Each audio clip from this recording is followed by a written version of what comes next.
How you doing, man? Big day for you guys.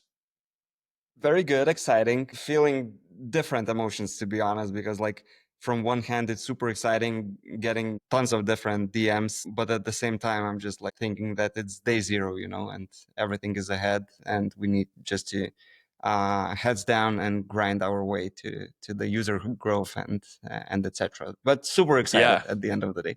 Finally here. Yeah. Well, okay, so the day's here. Let's start with the basics here. I'd love to go over what is happening this week for you guys. What are you doing? What have you announced? Would love to use this time to just highlight the product itself. I've even this week seen that you guys have started to go public with the fact that you're working on this in terms of your LinkedIn and all that good stuff. So, yeah, give us your intro and then what's going on. Absolutely. So I'm Ignas. I'm CEO and co-founder of Rizon. I've been in startups for more than a decade, have two exits in my portfolio. And within my career, I've built various consumer ventures. So consumer is my thing. I love building consumer products. And by the beginning of this year, we started to look at stablecoins from the lens that we can come and conquer the consumer area. So yesterday was the big day because we launched Rizon after 8 months of building it. So it was a very important day. And Rizon is simply put neobank on stablecoin rails. So we believe that stablecoins is our amazing infrastructure to build on. And finally, we can get away from the siloed legacy system where anybody with smartphone basically can plug into and get an access to US dollar basically on the cloud. So we want to What is the make process for doing that? If someone's like, okay, I'll check this out. I like stable coins. This sounds great. What do they do? I was going through this process this morning as I was downloading the app, but give us the where do people go to check this out? App Store, go to App Store, check for Rizon, download Rizon, and we tried to do the onboarding experience as simple as possible as your regular fintech app. So just download, sign up, pass quick KYC, and you're in. And you can now navigate within the world of digital dollar infrastructure, which is super exciting. So our goal Who are actually you is guys? Yeah, go ahead. Sorry. yeah, our goal is to make everything as seamless as possible, because all those buzz around like stable coins, blockchain, crypto, and etc. It's very heavy, for the regular user.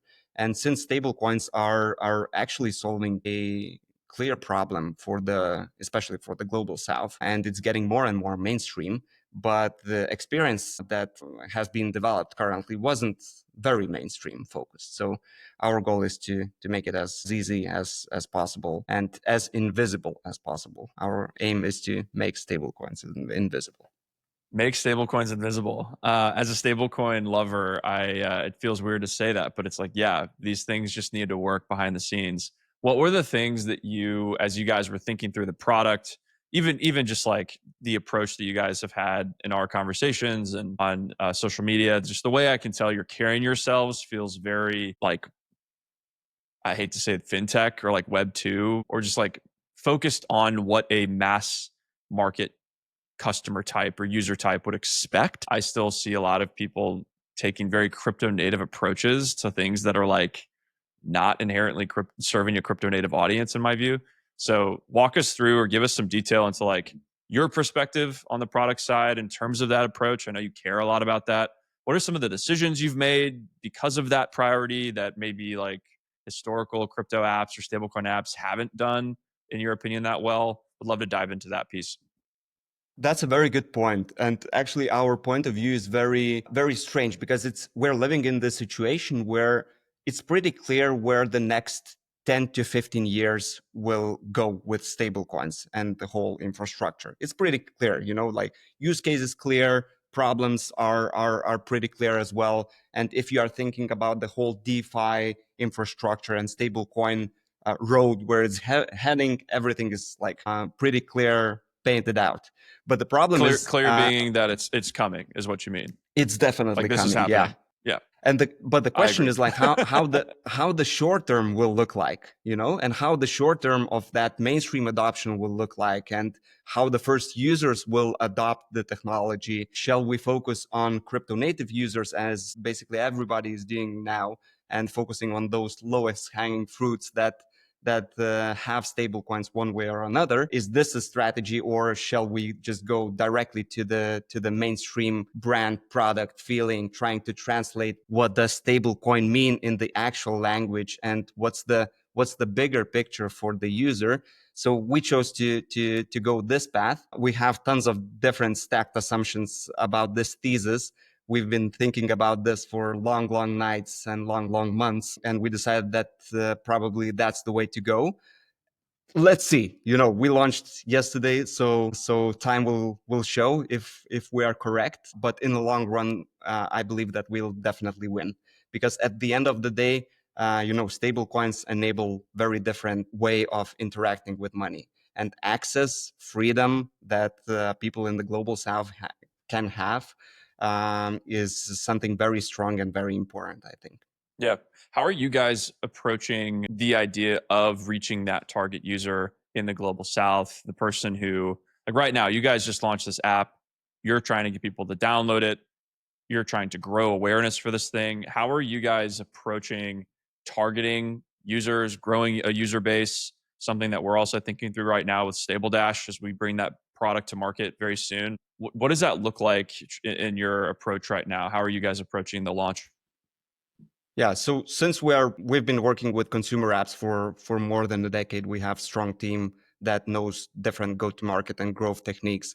So we're using our own playbook that we've tried multiple times. So we have actually 25 directions in our marketing category, and we're just targeting one by one and focusing basically on the conversion rate. So conversion rate is something that we are optimizing basically, and we're targeting within different campaigns, different kinds of users, and trying to understand what user base gets So our interesting. Can you message. And could you give some examples of like 25 different approaches you mean, or like strategies that you guys are piloting out? What would that look like, for example? What are a few of those? so, for example, we are building an artificially created funnel where we present different kinds of unique selling propositions to the user. It can be like best crypto card, stablecoin neobank, get this access to the dollar, spend your stable coins as a freelancer, spend your stable coins, send your US dollars to from US to let's say India, to Mexico, to Philippines, whatever. And those different kinds of unique selling points are being tested and checking like, and we are checking what area and which direction gets the biggest conversion rate. So, and then we're optimizing on few of the directions, and within different kinds of verticals that we're focusing, like YouTube, Reddit, LLMs, search, display, and etc., etc. We are then trying to optimize the story based on the keywords and on the unique selling proposition. So that's very mathematical, the very boring way, but that's probably the most optimized way to scale consumer from scratch. Since we're Yeah. bootstrapping at this particular moment, this is very important because we need to optimize our cash, you know, resources and etc. We don't have like 20 million yet Yeah. to invest into marketing campaigns. So this is the hacky way, but usually it works. So Yeah. I feel you. I feel you on that. Trust me. So give me then, what would it look like if you're is the vision then, if you're saying, okay, we're going to have one go to market strategy that's focused on maybe a stablecoin curious or stablecoin focused person, even that word stablecoin is like something they're familiar with. So we're going to use it in the marketing versus like, we're not even going to mention it. We're going to go after some totally different hook around like speed or like remittances or something that's like targeted toward a use case.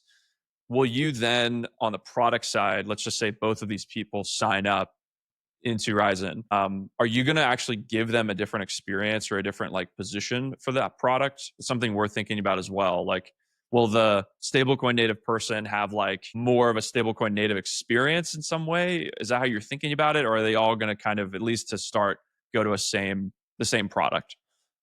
Yeah, so currently they're all gonna experience the same product. Our thesis is, and again, the test will show at the end of the day, but our thesis is that there's enough crypto native users that are kind of tired of like traditional trading experiences and just want regular fintech app for their stable coins. If you ever tried to use like MetaMask or whatever, it is painful, even for the crypto native people. It's like I'm in crypto for the, I don't know, the last 7, 8 years, and I don't have the blast using that experience. I just want to have like Revolut kind of experience for my stable coins, where I can just simply like send, spend, single click, add you to my contact book, send, spend, press send, and voila, in 5 seconds you have your dollars. So I want that experience. And our assumption is that there are lots of people, lots of crypto native people that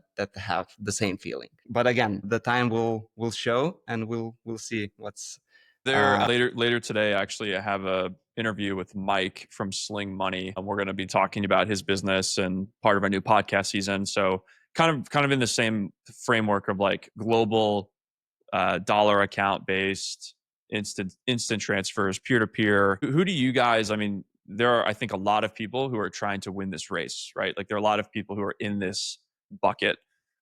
Two-part question. One, who are these companies that you think of when you think of those who are really pushing this needle forward? And maybe other companies that you look at as like, okay, these are the serious players in this lane that we'd love to work with or we'd like to be like.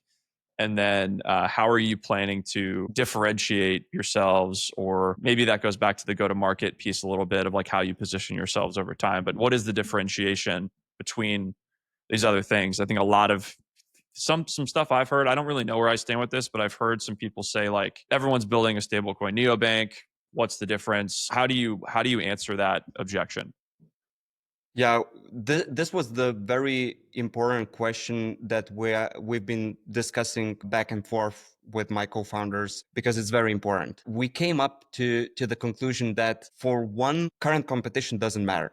That sounds very cocky, but at the end of the day, if you look at the estimates where market caps of stablecoins is heading and on the current population that is using stablecoins, in the next 20 years, probably we won't care is there like five winners of this vertical or 10 winners and etc. There are multiple good teams, great teams that are building very nice things. I just watched recently one interview with Neobank CEO, and he was telling the story that when he launched Neobank, there were 45 competitors. Currently, we are playing with five big players that we think that they are worth competing with. They're all really good.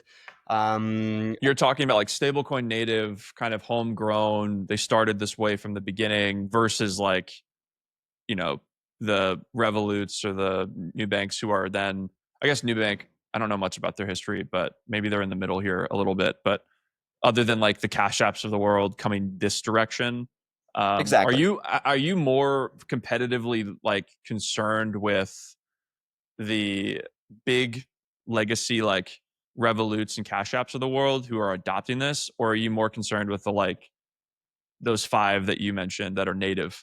Which ones seem more competitively interesting?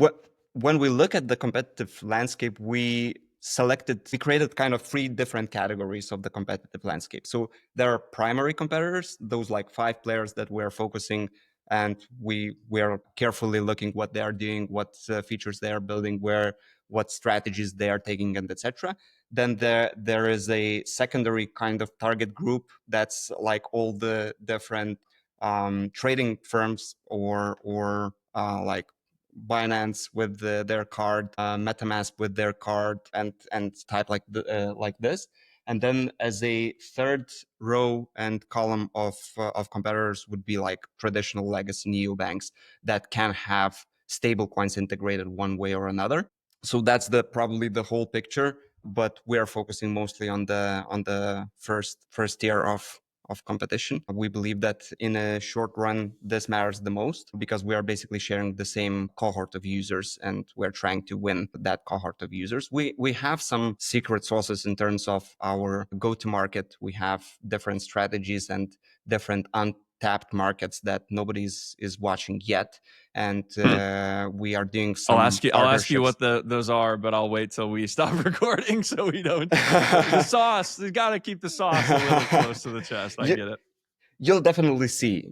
Definitely see. I'm We excited, are man. gonna. I downloaded it. I downloaded the app, but I think it's a great. Just so far, it seems very clean, very easy. When we present this, we kind of produce it a little bit on the back end. I'll show some of the product visuals, Nice. just so people can see a visual of this and follow you. I know we gotta cut off here. Maybe the final word or like kind of invitation that you would say to those watching who are wanting to get involved with this before we part Yeah, ways.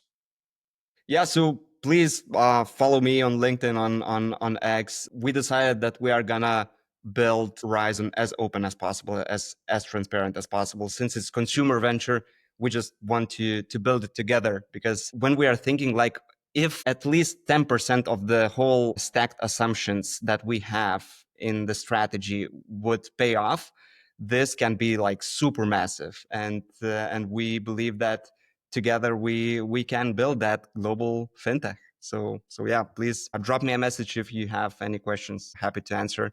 And yeah, and thank you so much for doing daily yield, and everything that you are doing with your team is truly inspiring.